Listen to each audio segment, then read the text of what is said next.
Hello, in this video, I will talk about one of the method of integration, which is called the method of partial fractions. A rational function has to be reduced as a sum of the simpler fraction. And actually the partial fractions are called simpler fraction. Before we start, let's look at a couple of partial fractions actually, that we actually know how to integrate them. When we see the simplest rational function, 1 over x, integral of 1 over x dx, of course, is natural log of x.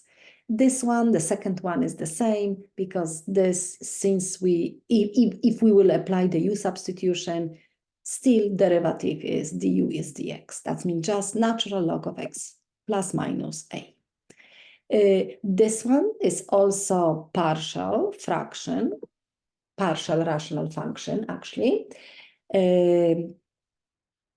But because we can see, we cannot really simplify, we cannot even factor out this further, because usually we have linear factors in the denominator, but we may also have quadratic irreducible, but not even analyzing the fraction, rational function, we know that this integral is arctangent of x, inverse tangent of x. And the next one is the same formula like one above, but with u substitution. And the last one is also the same like the first one with the u substitution, if you look closer. That means just the formulas to look and know, to be confident with them. Also, let's integrate a couple of functions really quickly because we need the confidence, okay? That means one more time, we will try to represent a rational function as a sum of the simpler fractions, partial fractions. And actually, again, let's look at this one. Just a couple of examples. Let's write the answers really quickly. They are partial fraction, and we know how to integrate. We don't need any new techniques. We just know probably just the u substitution will be enough. Okay, the first one is just natural log of x minus 1, because derivative of x minus 1 is just 1 plus the constant c. Okay, the second one is also the simplest. We cannot simplify u substitution because x is linear, but we have negative. That's been applying the u substitution, we will result with coefficient negative and function from the denominator. The next one is 2x plus 1. We will result with 1/2 natural log of the function from the denominator. And the next one is negative 1/3, which will be, negative 3, negative 1/3, the resulting coefficient after applying u substitution. That means I will suggest, if it's too fast, please apply the u substitution for each of them. U will be the function from the denominator. Okay, this one is a little bit different because we have inner function. That means u substitution will also work, but the quantity u, this one, it's squared. Quantity u is squared. Quantity u is squared. Quantity u is, cube and fourth. This will be a little bit different, okay? Because we will end up with, this one is du is dx. If we let u to be x minus 1, then we will just have, I can maybe skip the u because I don't want, let me just write this. Yeah. X minus 1 is u. And now we see that we will have actually u taken to the negative 2. And integral of u to the negative 2 is u to the negative 1 over negative 1. And if I will rewrite this without the negative exponent, looks like this. And I can just put negative 1 instead of u, replacing u back to the x plus 1 expression. Okay, that means this is my point, that we know logarithm is involved, yes, on this right-hand side. Okay, that means this one we will have extra negative coefficient, that's the same, we can see, and u to the negative 2, which the integral is negative 1 over u. But u is 1 minus x. Actually, let me be a little bit faster. Plus the constant c, and negative in this situation becomes positive. Oh, actually, I would like to, okay. And now this is 2x. We will have extra 1/2. And then u to the -3, u to the -3. It will be u to the power of -2 over -2. And this is u. Okay, plus the constant. We can definitely simplify. I mean, rewrite. -4, and this is quantity u to the power of 2. Okay, that means this is here. And the last one, we have -3, we will have -1/3, and u to the -4, which will be u to the -3 over -3, because we're adding 1. And this will be positive 1/9, and u is this quantity. Yeah, I'm saying u, and you can try to apply the u substitution. Okay, but my point is no logarithm. And that means please be confident with these integrals. Okay, let's start. We will start with a simple algebra exercise. I will take 2 simple rational functions, which are the partial fractions. Okay, we can see simple, no simplification. We cannot simplify, we cannot reduce, we cannot cancel out. No, that's the simplest form. I will take these 2 fractions, 2 rational functions, and add them together actually. In order to add them, we need a common denominator. Common denominator is just the product of these 2. X minus 1 times x plus 2, x plus 2 times x minus 1. The first fraction I multiply by the missing factor, which is x plus 2. The second fraction I multiply also by the missing one, because this one was already there, x minus 1. Okay, common denominator. I can rewrite everything on one fraction bar, and I did distribute 2. 2 times x plus 2 is 2x plus 4. 1 is not changing anything. And I can maybe add the like terms, 2x plus x and 4 minus 1, 3x plus 3. Okay, and also one more step, I can distribute everything in the denominator. I can have expanded form. Okay, excellent. It's been what I create a rational function, but that's not a partial, that's not a simplest form. We can still simplify this one.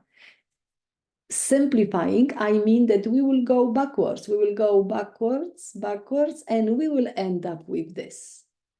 I mean, this is the point of that method. When we will be asked to integrate this rational function, we have to know the process, actually how to reverse this. And we have to know that we may rewrite this rational function as a sum of the partial fractions, and then let's see how easy is the integration. 2 natural log of x minus 1, we know these integrals, and natural log of x plus 2, no extra coefficients, because x is just 1x. Okay, as we can see, we have to know that magic process. We may notice when we have this rational function, we will definitely, actually, let's go backwards. We will try to factor out the denominator. Okay, maybe this will be complicated. I mean, we will see, it will be not, I can show you the magic, but we definitely, the first step, when we're looking at the rational function, we will try to factor out the denominator as much as possible. Yeah? Maybe having all linear factors, maybe quadratic irreducible, we will see, but we have to try to do this because these 2 factors will determine how many partial fractions we have. If we have 2 linear factors, of course, we will have that's the partial fractions, that's the only fractions that can be created, 2 fractions. We just need these coefficients, these numbers, how we can get them. We can see, because now I copy from the above. And that's me. Let's do an example and let's see. Okay, example, exercise number 1. We have rational function. It's definitely proper rational function. I will explain after this example, but a little bit theoretical part, but proper means that denominator has a higher degree. Yes, polynomial from the denominator has higher degree than numerator. Like proper fraction, like let's say 1/2, 3/4, or maybe 7/8. That's the proper. When I will have 4/3, that's not proper, because that's actually still 1 and 1/3. Always denominator must be greater because it's a fraction, it's a partial. Yeah? We don't need the whole parts. The same for this one. Denominator, polynomial from the denominator must have higher degree. Okay, that's yes, it is proper.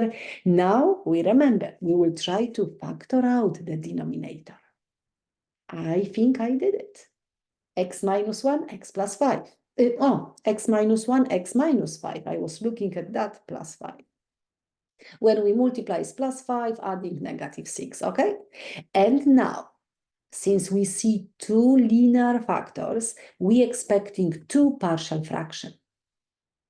And always when these factors, if these denominators are linear, we will just put the constant above, but we have to figure out what is A and B.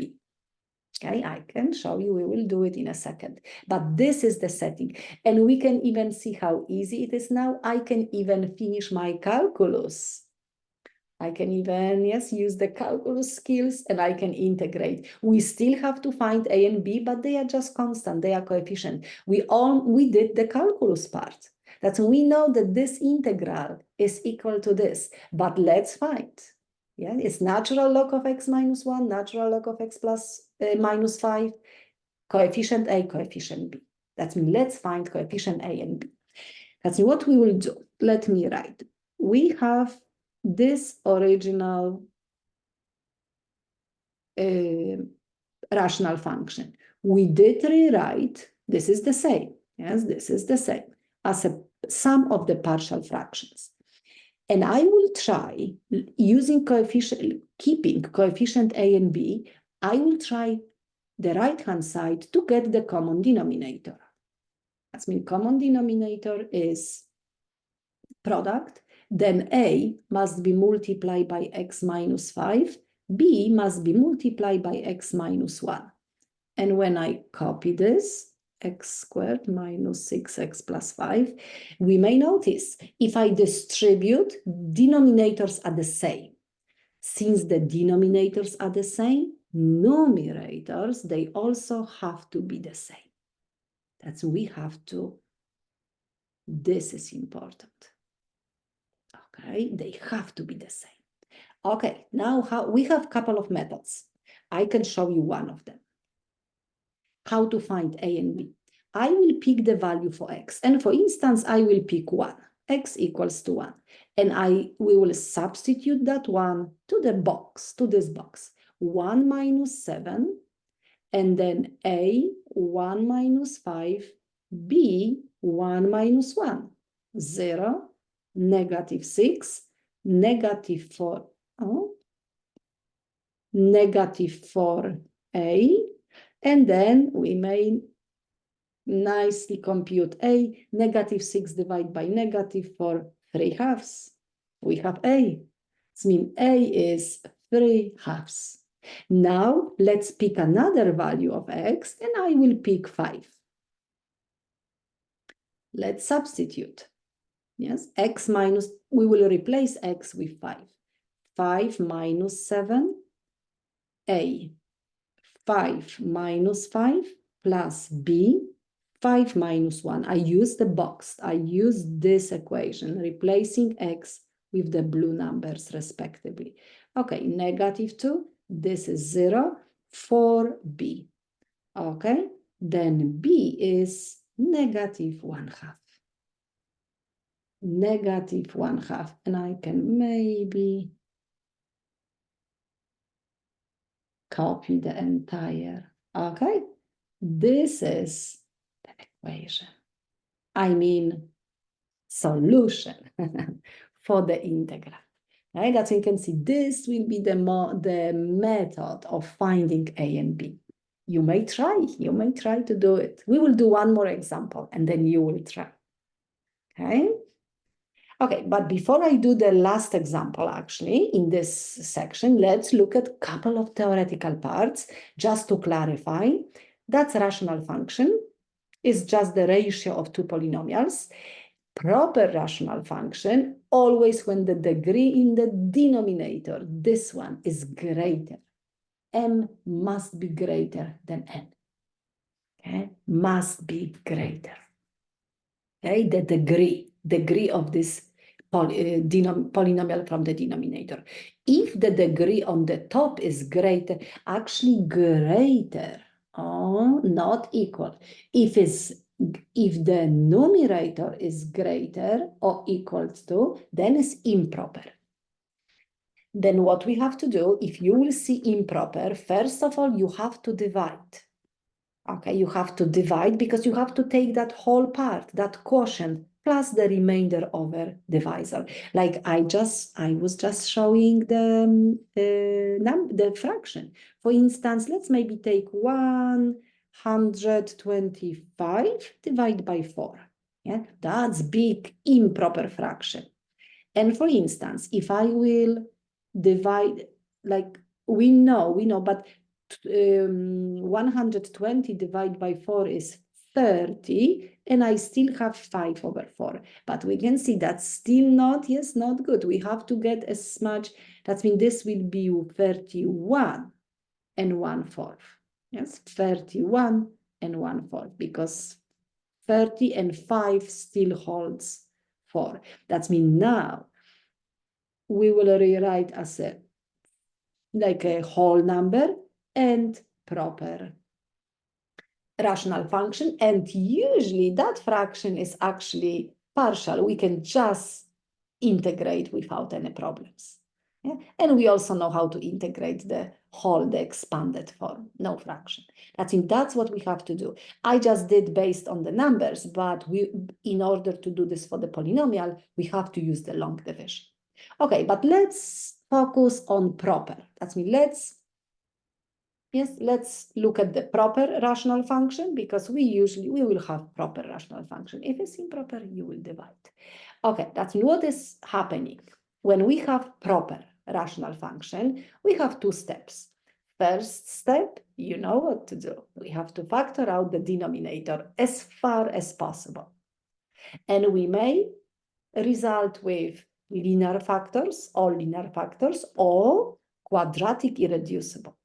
Yeah, like for instance, x squared plus 4. We cannot factor out further. Yeah. And now we will create, the second step is to create these partial fractions. That's I can also explain, but we will have the sum of the partial fractions. Okay? It means now, in order to create the sum of the partial fractions, we will have a couple of options, couple of cases. And this video actually is only covering case 1. We have 3 cases, case 1, case 2, and case 3. You will check the other videos. Okay, case 1. Oh, too fast. Case 1. Case 1, of course, rational function, proper rational function. We're gonna factor out the denominator, and what is gonna happen? We will have all linear factors, all distinct linear factors. This means that all of them are linear, of course, linear, but none of them is repeated, and none of them is a constant multiple of another. They are, each of them is different. Okay, that means a sub 1 x plus b sub 1, a sub 2, some coefficient, but x, we can see x to the power of 1 linear, and all of them different. Then we're creating these fractions. We will usually put a, b, c, but in order to show like infinitely many cases, I just put each of this factor will create a denominator, and on the top we will just put a sub 1, a sub 2, a sub 3, a sub k. But we will use a, b, c, d, and so on. Depends how many fractions we will create, depends on the how many factors, and number of factors also, it depends on the degree. If it's quadratic, we will expect 2 linear factors. How possibly? If it's third degree, and let's say that we have this case 1, Yes, then we will have 3 linear factors, and so on. Okay, 3 partial fractions respectively. Okay, that's it. Let's do one more example. Oh, the 3rd degree, and rest of them will be on you for the case 1. For case 1. Okay, integrate this rational function. X squared plus 2x minus 1. Okay, 2x cubed plus 3x squared minus 2x. Excellent. X cubed, we can see 3rd degree in the denominator. Denominator has greater degree, proper rational function. Let's start factoring out denominator. I can factor out x. 2x squared, 3x minus 2. X squared plus 2x minus 1 dx. Now we can still factor out. I mean, I hope we have to because it's case 1. That means each of the factor must be different and linear. Okay, 2x squared plus 3x minus 2. Now, if this will be the live session, you will help me. But then I have to do it on my own. 2x and x, 2. I think I will go 1 and 2, minus, but no, we have to correct it. 3, that's we need 2x times 2 is 4x minus 1x for 3x, okay? We have x, 2x minus 1, x plus 2. Each factor is linear and different. Then we will create partial fractions. 1, 2, 3. X, 2x minus 1, x plus 2, and then a, b, c. We have to find these coefficients a, b, c. We will do that, just algebra. But what we can do? We can actually finalize the integration. A, natural log of x, plus b, but please notice 2x, that means we will have 1/2.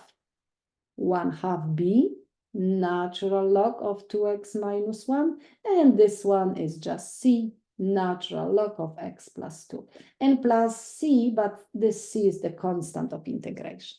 Okay, we did the integration. Correct, we did the integration, but we still have work to do. A, B, and C we have to find out. That's mean, let's see how we can do it. I will just repeat the same process. But I will just write the numerator, x original numerator. Actually, it's still the same, I didn't change. X squared plus 2x minus 1. And now, when we will look at these fractions, yes, we have to think that we're trying to put back together. We need a common denominator, okay, which the common denominator is the product of all of those. But how A, B, and C will be affected, how these partial fractions. That's mean now let's see. The common denominator is the product of each 3 of those. Now, the first fraction A must be multiplied because we only have x. Then we have to multiply x and a by 2x minus 1 and x plus 2. This means a will be multiplied by 2x minus 1 and x plus 2. We don't have to multiply by x because x is sitting there. Okay, second fraction. Second fraction must be multiplied by x and 2x plus 2 because 2x minus, I mean x plus 2, because 2x minus 1 is already there. That's we will multiply by x and x plus 2, okay? And then c, the last fraction, has in the denominator x plus 2, then I is missing x and it's missing 2x minus 1. Yeah, that means this is just the numerators. Okay, and let's repeat the process. I will replace x with 0. Yeah, the entire blue box. Let me use this. If we replace x with 0, let's see what's happened. 0, 0, negative 1. That will be 0, this will be 0. X is 0, negative 2a. Okay, a is 1/2. We can see how nice. Okay, let me remove this. Now we will substitute Of course, -2. You're probably guessing what values of 0 I am picking. I am choosing the zeros, the roots of this function from the denominator, because then the cancellation is beautiful. Okay, -2 squared is 4. -2 times +2 is actually -4. I don't have to write, and -1. Now, -2, this will be 0, and this will be 0. Then we will have c times -2 times -4, -5. Okay, and we will have -1, 10c. Okay, c, I can maybe write here, c is -1/10, negative. Okay, and the final number, I will substitute 1/2, because that's the 0. Let me erase the cancellation. Okay, 1/2. 1/2 squared is 1/4. 1/2 times 2 is 1, -1. Okay, nice. And when we substitute 1/2, this is 0, and this is 0. That means we will have b times 1/2. 1/2 plus 2 is 5/2. Okay, that's mean what we're getting. We're getting 1/4 equals to 5b/4, right? Because this is gone. Okay, that means b is 1/5. Okay, beautiful. Now we can just, actually, I can maybe just replace them. I can just put the final answer.